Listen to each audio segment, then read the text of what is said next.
All this summer, we've been telling you about some very happy campers living out fantasies, large and small. In London, Mark Phillips caught up with a group who found rock and roll camp, just what the doctor ordered. Hi. Hi. How are you? Good, good. Dr. Weisswasser, nice to meet you. Likewise. Dr. Jonathan Weisswasser has a full life. He's a vascular surgeon with a successful practice in New Jersey. Some needle sticks, okay, in the thigh. He built and pilots his own plane. But something in Jonathan's life was missing.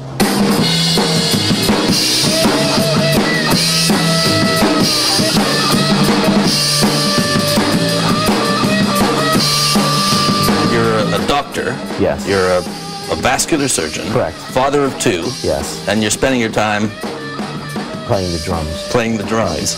To quote Todd Rundgren, I don't want to work, I just want to bang on the drums all day. If you're going to be here this evening, I'm going to cook you all spaghetti dinner.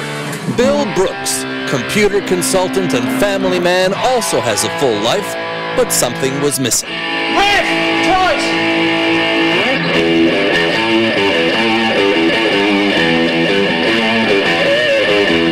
It's all about me now.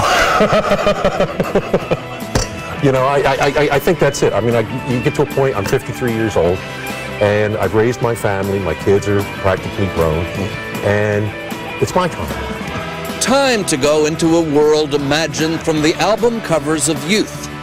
A world now available, if only for a short time, at Rock and Roll Fantasy Camp. Okay. Jonathan's been coming for 3 years since his wife sent him to camp on his 40th birthday. Play off the music. Play off the music. Go. Bill won this trip in a radio station rock quiz.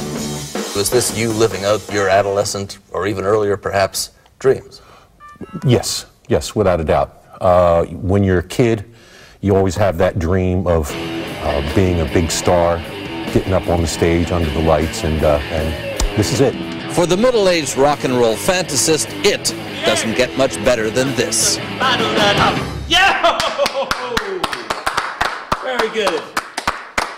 Fantastic. Well done. You're a star. Okay, vocals. Put that down. This camp session is not only being played out in London's legendary Abbey Road studios, where the Beatles and a who's who of rock royalty recorded, it's being tutored by Spike Edney. You may not recognize Edney here, but turn back the hands of time a few decades and that's him on the left in his pink sleeveless t-shirt days with Queen.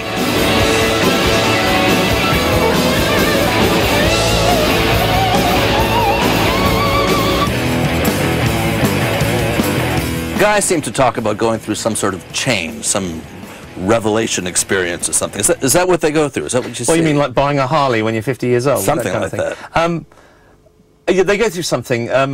When they come here for the first time, they don't know what to expect. They're very nervous. The biggest concern is that they won't be made to look stupid. 1, 2, 3, ba-do-da-do, da-da-da-da.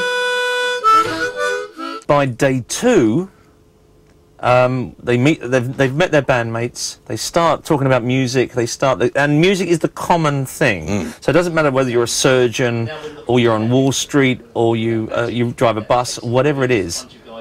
The people here just talk about music. There's a common denominator, and it transforms everybody, and it sounds like a cliche, but it's really interesting to see. When they've been put into their bands, they start to act and think like a band. Stand next to your wife. Just like at kid camp, the rock campers get thrown into groups.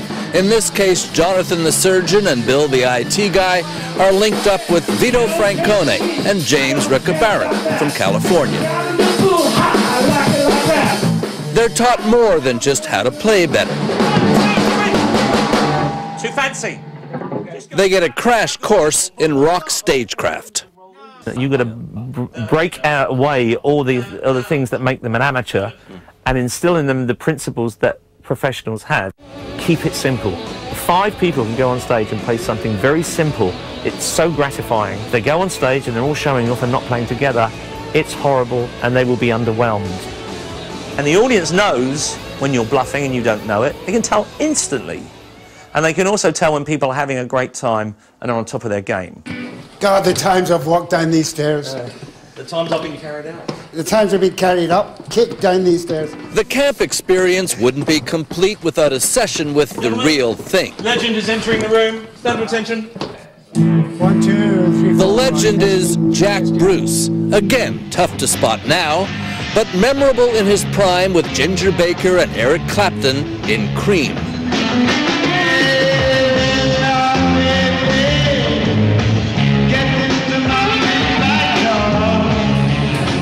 A flash from the past becomes a joy for the boys.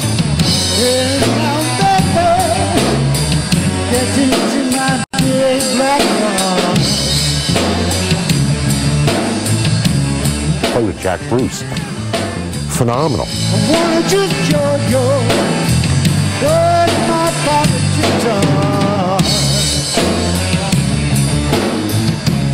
I mean, if I could be 18 in 1963, I'd give it all up to do that. Instead of 43 in 2010. That's right.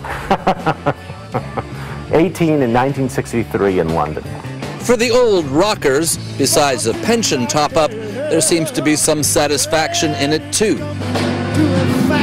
I've never really thought of myself as a teacher, but if anybody can take anything from what I'm doing, I'm more than happy that they do. Did the idea strike you as odd at first?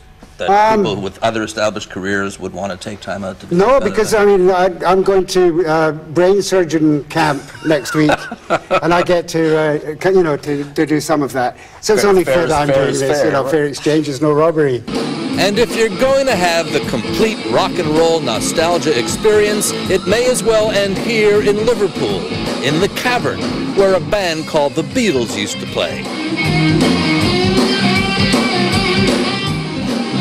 It seems that there was this little drummer in your head that was beating to get out. Right. Oh, life's too short. Life's too short to deny yourself things like this that make life much more colorful. For me now, it sort of reaffirms that, you know, I do have talent, and I can apply that talent. It's a reaffirmation of my own confidence, if you will. Always the rocker, the beat goes on, as it were. Yes.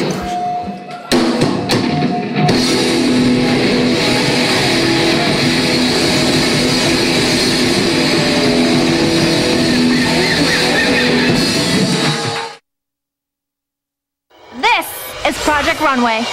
Oh my gosh, we're going fast! Don't touch that dial. The reality behind reality TV. Next. Friends, do you toss and turn at night worrying about where your next pie is coming from? And later, Bill Geist makes it easy as pie. Oh my God.